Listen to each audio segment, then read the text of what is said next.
ప్రచారాలు నిర్వహించినటువంటి దాఖలాలు చూసాం. తర్వాత రాను 10వ రౌండ్కి అయితే చేరుకుంది పట్టభద్రుల ఎన్నికలకు సంబంధించినటువంటి ఏదైతే కౌంటింగ్ ఉందో 10వ రౌండ్కి చేరింది. దాదాపు మెజార్టీ అనేది తగ్గుకుంటూ వస్తూ ఉన్నది. భారతీయ జనతా పార్టీకి లీడ్లో చాలా పెద్ద మొత్తంలో ఉన్నటువంటి లీడ్ లాస్ట్కి తగ్గుకుంటూ వస్తూ ఉన్నది. ప్రస్తుతం ఇక్కడ 10వ రౌండ్లో అంజిరెడ్డికి 10వ రౌండ్లో ముఖ్యసరికి 6,869 ఓట్లు భారతీయ జనతా పార్టీ అభ్యర్థికి పడడం. తర్వాత కాంగ్రెస్ పార్టీకి 10వ రౌండ్లో 6,347 ఓట్లు పడడం.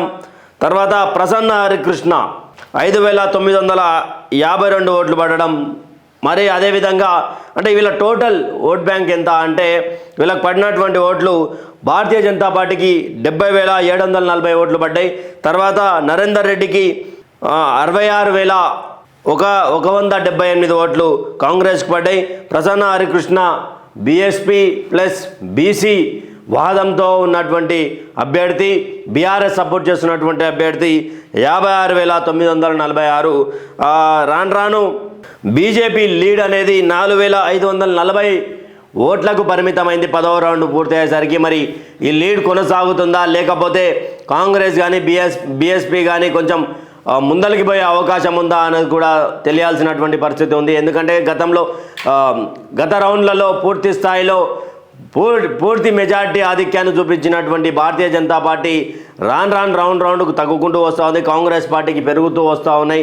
మరి ఏ విధంగా ఈ ట్రెండ్స్ నడుస్తాయో చూడాలి. మొత్తానికి మొత్తంగా అయితే 25 రౌండ్ల పాటు లెక్కించేటువంటి ఓట్లను మరి గెలిచే అవకాశం ఉందా, ఏ పార్టీ గెలుస్తుంది, ఏ అభ్యర్థి గెలుస్తారు అనేది కూడా ఒక సస్పెన్స్గా మిగిలి ఉంది. ఇక చూడాలి. కొంచెం మరికొద్దిసేపుగా చాలా సమయం అయితే తీసుకుంటుంది ఓట్ల లెక్కింపుకి. దాంట్లో 40,000 పైచీలకు ఓట్లు చెల్లని ఓట్లు, అవి పనికిరాని ఓట్లను తీసేసి చెల్లని ఓట్లను ఫస్టే తీసేసారు. గ్రాడ్యుయేట్లు అయ్యి ఉండి చెల్లని ఓట్లు వేస్తూ ఉన్నారు. దయచేసి మనం ఎక్కడ ఉన్నామో అర్థం చేసుకోవాలి. మరొకటి, ఈ యొక్క టీచర్స్ ఎమ్మెల్సీలో గెలిచినటువంటి అభ్యర్థులకు కూడా చిత్రగుప్త తరపున శుభాకాంక్షలు తెలుపుతూ, అదేవిధంగా ఈరోజు టీచర్స్ కూడా ₹1,00,000 జీతం వచ్చేటోళ్ళు కూడా ఓటును అమ్ముకున్నారంటూ కూడా కొంతమంది నాయకులు విమర్శిస్తూ ఉన్నారు. జరిగే ఉండొచ్చు, ఓటును అమ్ముకోకూడదని చెప్పేటువంటి టీచర్లు కూడా ఈరోజు ఓటును అమ్ముకున్నారంటే మనం ఎంత దిగజారుతున్నామో అర్థం చేసుకోండి. మరొకటి, ఈరోజు మార్చి 5 ఇంటర్మీడియట్ విద్యార్థినులు సోదరమణులు ఎగ్జామ్స్ రాయబోతా ఉన్నారు. ఎలాంటి టెన్షన్ వాతావరణం లేకుండా, ఎలాంటి ఇబ్బందులు లేకుండా ఇక్కడ 1 నిమిషం గడువును కూడా 5 నిమిషాల వరకు పెంచేటట్టుగా చేసినటువంటి ఏబీవీపీ విద్యార్థి విభాగానికి కూడా వాళ్ళ పోరాట పటిమకు కూడా మేము శుభాకాంక్షలు తెలుపుతూ, ఎలాంటి టెన్షన్కి ఫీల్ కాకుండా మీకు వచ్చినటువంటి సబ్జెక్ట్ను రాసి బయటికి రండి. చదివే ప్రామాణికం కాదు, కాకపోతే కొంతమంది ప్రామాణికం కింద మనల్ని మార్చారు అంతే, చదువే యంత్రాలుగా మనల్ని మార్చారు అంతే. దయచేసి ప్రతి ఒక్క విద్యార్థులు కూడా తమ సబ్జెక్టు రాసి బయటికి వస్తారని టెన్షన్ ఫీల్ కాకుండా మీకు వచ్చింది రాసి బయటికి వస్తే చాలు. తర్వాత వాళ్ళందరికీ కూడా ఆల్ ద బెస్ట్ చెప్తుంది చిత్రగుప్త. తర్వాత ఇంకా హాట్ టాపిక్ ఏముందబ్బా తెలంగాణలో అంటే 10 మంది ఎమ్మెల్యేల ఫిరాయింపులు. బీఆర్ఎస్లో గెలిచి కాంగ్రెస్ కండువ కప్పుకున్నటువంటి వాళ్లకు ఒక పెద్ద దెబ్బనే తాకింది అనుకోవచ్చు. నిన్న జస్టిస్ గవాయ్, జస్టిస్ అగస్టన్ ధర్మాసనం తీసుకున్నది. తర్వాత ఎన్ని రోజులని ఈ ఫిరాయింపు ఎమ్మెల్యేల మీద స్పష్టత ఇవ్వరంటూ కూడా అసెంబ్లీ కార్యదర్శి మరియు అసెంబ్లీ స్పీకర్పై మాటల తూటాలు పేల్చింది సుప్రీంకోర్టు. మరి దాని మీద మార్చి 25 తారీఖు లోపు మార్చి 25 చివరి తీర్పు ఉండబోతా ఉంది అంటూ కూడా తెలుస్తూ ఉన్నది. చూద్దాం. ఇక నేటి రాత్రికి తీసుకుంటే ముందు నెయ్యి వెనుక గొయ్యి తవ్వుకున్నారు అంటూ కూడా ఒక వార్త. ఇక్కడ పోచారం శ్రీనివాసరెడ్డి బాన్సువాడకు సంబంధించినటువంటి వ్యక్తి, ఇక్కడ ఖైరతాబాద్ సంబంధించినటువంటి దానం నాగేందర్, స్టేషన్ గన్పూర్కి సంబంధించినటువంటి కడియం శ్రీహరి, రాజేంద్రనగర్కి సంబంధించినటువంటి ప్రకాష్ గౌడ్, భద్రాచలం సంబంధించినటువంటి తెల్లం వెంకట్రావు, ఇక్కడ డాక్టర్ సంజయ్ కుమార్, జగిత్యాల చేవెళ్ళ యాదయ్య, పటాన్చేరు మైపాల్ రెడ్డి, షేర్లింగంపల్లి, అరికెపూడి గాంధీ, గద్వాల బండ్ల కృష్ణమోహన్ రెడ్డి. అయితే ఈడ ఒకటి గమనించాలి, ఈయన పోచారం శ్రీనివాసరెడ్డి గారు, దానం నాగేందర్ గారు, కడియం శ్రీహరి గారు, మైపాల్ రెడ్డి గారు, గాంధీ గారు, ఈ ముగ్గురు ఇక్కడ అంటే పార్టీ పదవులు అందరూ అనుభవించారు. బట్ ప్రామాణికంగా పోచారం శ్రీనివాసరెడ్డి గారు అత్యధికంగా, పోచారం శ్రీనివాసరెడ్డి గారు, కడియం శ్రీహరి గారు వాళ్ళ ఏదైతే మంత్రివర్గంలో బీఆర్ఎస్లో పనిచేసారు, గతంలో టీడీపీలో చేసారు, తర్వాత టీడీపీని జాడేసి దాన్ని బీఆర్ఎస్లోకి వచ్చారు, బీఆర్ఎస్లో కూడా మంత్రివర్గంలో పని చేస్తూ ఇప్పుడు కాంగ్రెస్లోకి వచ్చినాక కూడా కడియం శ్రీహరి గారి బిడ్డ కావ్య ఎంపీగా ఉన్నారు వరంగల్కి సంబంధించి. ఇక్కడ ఈమెపై కూడా ఈమె ముస్లిం అంటూ ఎస్సీ కేటగిరీలో ఎలా పోటీ చేస్తారంటూ కూడా పెద్ద ఎత్తున చర్చ జరిగింది. అయితే ఉప ముఖ్యమంత్రిగా డిప్యూటీ సీఎంగా చేశారు కడియం శ్రీహరి గారు. మరి ఏం తక్కువైందని భారత రాష్ట్ర సమితిని వదిలేసి ఒకప్పుడు టీడీపీని ఎందుకు వదిలేసిరు అంటే అక్కడ పార్టీ తెలంగాణలో లేకపోవడం వల్ల మాకు ఒక వేదిక కావాలి కాబట్టి మేము బీఆర్ఎస్లోకి వచ్చినటువంటి చెప్పినటువంటి ఈ నోర్లు ఈరోజు బీఆర్ఎస్ బలంగా ఉన్న కాంగ్రెస్లోకి పోయారు. అధికారమే వీళ్ళ లక్ష్యం, అధికారం కోసం ఎంతకైనా దిగజారుతారు అనేది క్లియర్గా అర్థమవుతా ఉన్నది. అయితే వీళ్ళకి అధికారమే కావాలి. మరి అసెంబ్లీ కార్యదర్శి ఏమడిగింది తెలుసా ప్రజలారా, వీళ్ళను మీరు ఎందుకు పార్టీ మారారో చెప్పండి, దీని మీద అఫిడవిట్ ఇవ్వండి అంటే కనీసం 2 రోజుల సమయం కావాలి అని చెప్పేసి మాట్లాడారు ఈ 10 మంది ఎమ్మెల్యేలు. అంటే మనకేం చెప్తారు వీళ్ళు, అభివృద్ధి కావాలి అంటే ప్రభుత్వ అధికారంలో ఉన్నటువంటి పార్టీలకు పోవాలి, అభివృద్ధి కావాలంటే అధికారం పార్టీలో మనం ఎమ్మెల్యేగా ఉంటే మనకు అధికారం ప్లస్ అభివృద్ధి సాధ్యమవుతుంది. ఇంకా గట్టిగా మాట్లాడుకుంటే మనకు పనులు కావాలి, నేను బాగుపడాలి, నా ఆస్తులు కాపాడుకోవాలి అంటే నేను ప్రభుత్వంలోకి పోవాలి అని చెప్పేసి మాట్లాడతారు. వీళ్ళు తూతూ మంత్రంగా కార్యకర్తల సమావేశం పెడతారు, వాళ్ళకు లేనిపోని మాటలు చెప్పి నీకు అది ఇది అని ఏదో కబూర్లు చెప్పి వీళ్ళు అధికారం మారుతారు. ఈ అధికారం నుంచి ఇంకో అధికారంకి వస్తారు. కార్యకర్త అన్నట్టు అన్నీ ఉంటాడు. ఈడ పెద్ద ట్విస్ట్ ఏంటంటే 10 సంవత్సరాల పాటు వీళ్ళ చేతిలో నలిగిపోయినటువంటి కార్యకర్తలు ఎవరైతే ఉన్నారో ఆ కార్యకర్తలు అధికారం వచ్చింది, ప్రభుత్వం మాదే అని సంతోషపడే లోపు ఈ 10 మంది మారి మళ్ళా గతంలో టీడీపీ, తర్వాత బీఆర్ఎస్, తర్వాత ఇప్పుడు కాంగ్రెస్.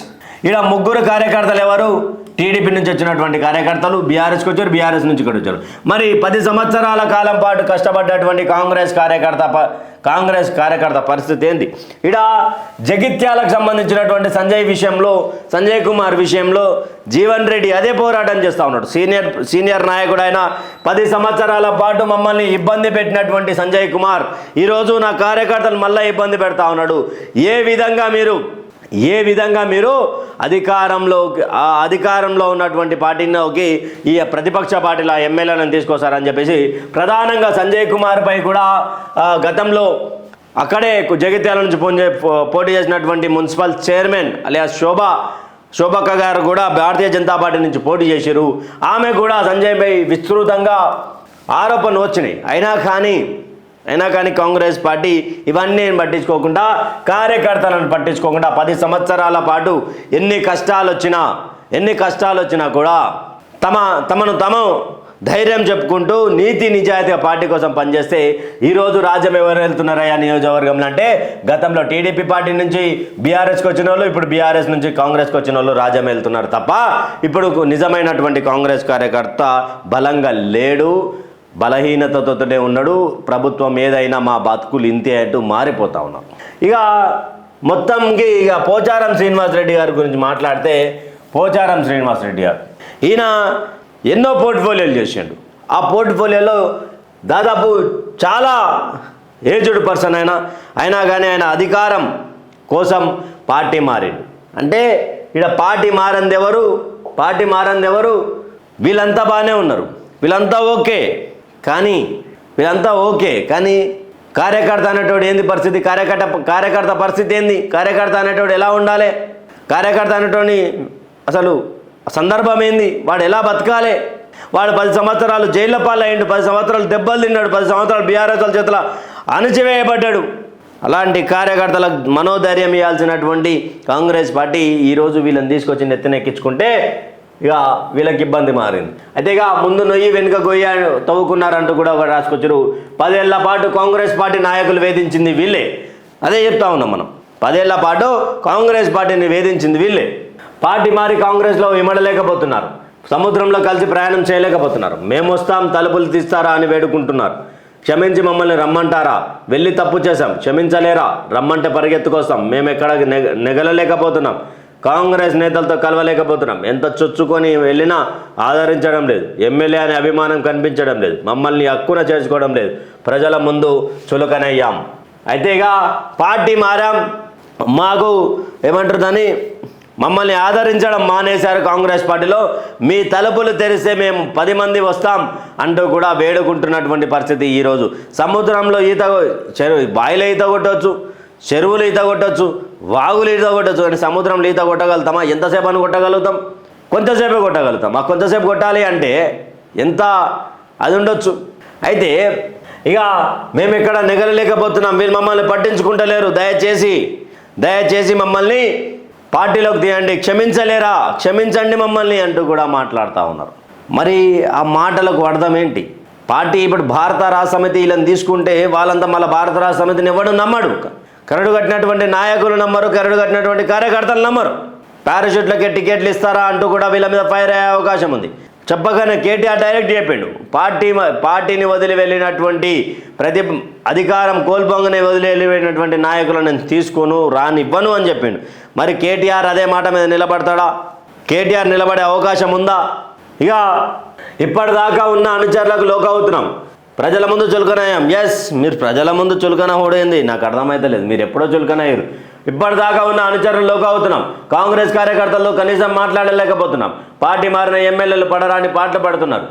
ముందు నొయ్యి వెనుక గొయ్యి తవ్వుకున్నారు. ఎమ్మెల్యేలను ఆదరించకపోవడంలో కాంగ్రెస్ నాయకులు తప్పేం లేదు. 10 ఏళ్లు పడరాని పాటలు పడి కాంగ్రెస్ కోసం పనిచేశారు. అనేక కేసులు ఎదుర్కొన్నారు. నిర్బంధాలు చూశారు, పోలీసు దెబ్బలు తిన్నారు.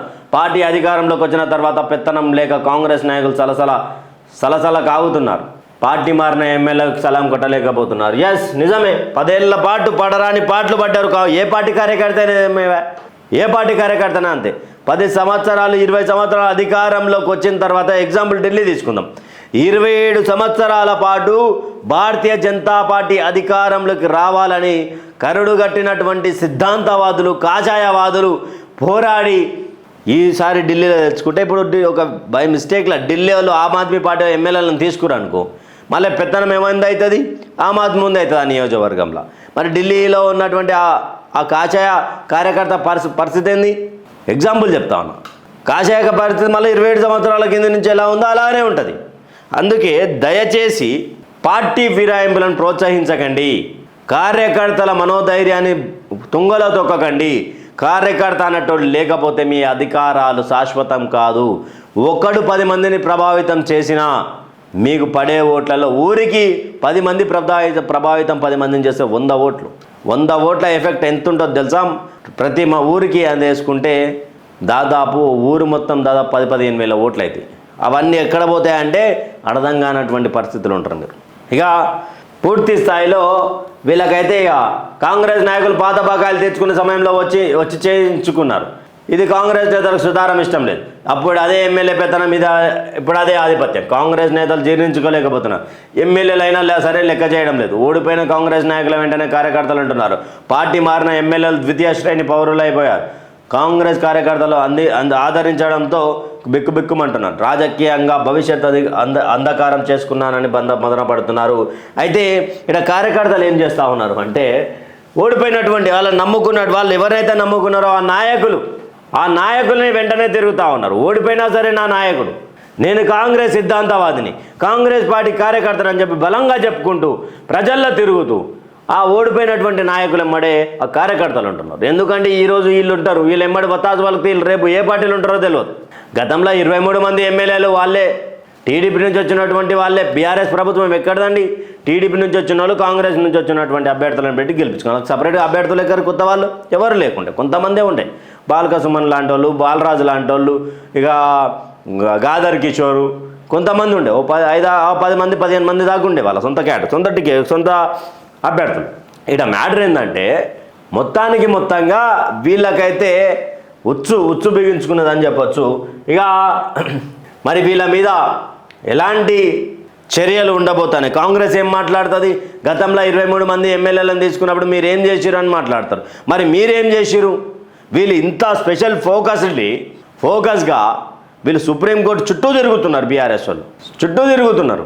మరి మీరేం చేశారు గతంలో? అలా పార్టీ మారుతుంటే మీ మాజీ పీసీసీ ఇప్పుడు నీటిపారుదల శాఖ మంత్రి పోయి కేసీఆర్ ఇంట్లో పొద్దుగాల టిఫిన్ చేసిండు కాంగ్రెస్ పార్టీలో. మీరు పార్టీ ఫిరాయింపుల మీద మాట్లాడే ఒక అర్హత ఉన్నదా కాంగ్రెస్కి?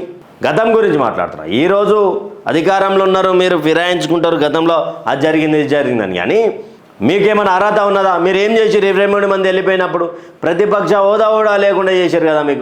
మీరేం చేయగలిగారు? వాళ్ళు పోరాడుతున్నారు. కేపీ వివేకానంద ఇక్కడ పాడి Kaushik Reddy special leave petition వేసారు. ఆడ working president KTR writs petition వేసాడు. పోరాటం చేస్తున్నారు. అంటే టచ్ చేస్తూ ఉన్నారు. తెలంగాణలో ఉప ఎన్నికలు రావడం ఖాయం. అది రేపా మాపా ఈ సంవత్సరమా వచ్చే సంవత్సరం, కానీ ఉప ఎన్నికలు రావడం ఖాయం. అయితే ఇంకా ఈడొకటి మాట్లాడుకోవాల్సిందంటే భారతీయ జనతా పార్టీలో ఒకడు గెలిచినా 10 మంది గెలిచినా 100 మంది గెలిచినా 100 మంది అంటే ప్రభుత్వం ఏర్పడుతుంది. ఒక సంక్లిష్టమైనటువంటి ప్రభుత్వం ఉన్నప్పుడు వేరే ప్రభుత్వాలకు వేరే పార్టీ వాళ్ళు ప్రభుత్వం ఏర్పాటు చేయాలన్నప్పుడు కూడా ఏ పార్టీ నుంచి అన్నారా అని వాడు ఏ పార్టీ నుంచి అన్నారా అని భారతీయ జనతా పార్టీలో గెలిస్తే క్లియర్గా పార్టీ మారడు. 8 మంది గెలిచిరు. 8 మందిని కాంగ్రెస్ వాడు ఏమైనా టచ్ చేయాలని చూసిండా? టచ్ చేయగలుగుతాడా? టచ్ చేసే దమ్ముందా కాంగ్రెస్కి? 8 మంది. ఒకప్పుడు రాజాసింగ్ గారు ఒక్కడే ఉండే ఎమ్మెల్యే. ఆ ఒక్కరినైనా కనీసం గుంజగలిగిరా గత ప్రభుత్వాలు? అది భారతీయ జనతా పార్టీ. అందుకే మిమ్మల్ని నమ్ముకున్నటువంటి భారతీయ జనతా పార్టీ నాయకులకు ఓట్లేయండి. పార్టీ మారేటోళ్ళు కాదు, దేశం కోసం ధర్మం కోసం పనిచేసేటోళ్ళు. ఎమ్మెల్యేలు కొంతమంది గురించి మాట్లాడుతారు. భారతీయ జనతా పార్టీకి ఓటేస్తే మనము 10 సంవత్సరాలు 15 సంవత్సరాలు ఢిల్లీలో ఎట్లయితే కాషాయం ఎగిరేసినాం అట్లాగే ఎగిరైపోతా ఉన్నాం. కానీ ఓపికతో ఉందాం. మన పార్టీ అభ్యర్థికి మనం ఓటు వేసుకొని గెలిపించుకుంటే గల్లా పట్టి అడగవచ్చు. పార్టీ మారరు. ఎందుకంటే అవి సిద్ధాంతాలు అలాంటి. అదే వేరే పార్టీ రాజీనామా చేయకుండా పిలిపించుకోరు. అదే గతంలో ఈటల రాజేందర్ గారు వచ్చారు పార్టీలకు, రాజీనామా చేయించి తీసుకురా లేదా? కోమటిరెడ్డి రాజగోపాల్ రెడ్డి వచ్చిండు. అక్కడ బహుశా ఓడిపోవచ్చు, మనం భారతీయ జనతా పార్టీ ఓడిపోవచ్చు. కానీ బై ఎలక్షన్ అయితే వచ్చింది కదా, రాజీనామా చేయించి. ఇది కదా సిద్ధాంతం అంటే. ఇలా సిద్ధాంతాలు ఎక్కడివి? ఇలా నోట్ల మన్ను కొట్ట ఇలా సిద్ధాంతాలు ఉన్నాయి బీఆర్ఎస్ వాళ్ళకి, కాంగ్రెస్ వాళ్ళకి. ఇంకా కాంగ్రెస్ వాళ్ళ జోలి ఇంకా ఈయన చరిత్ర అలాది. వీళ్ళకేమో సిద్ధాంతాలు ఉన్నాయా?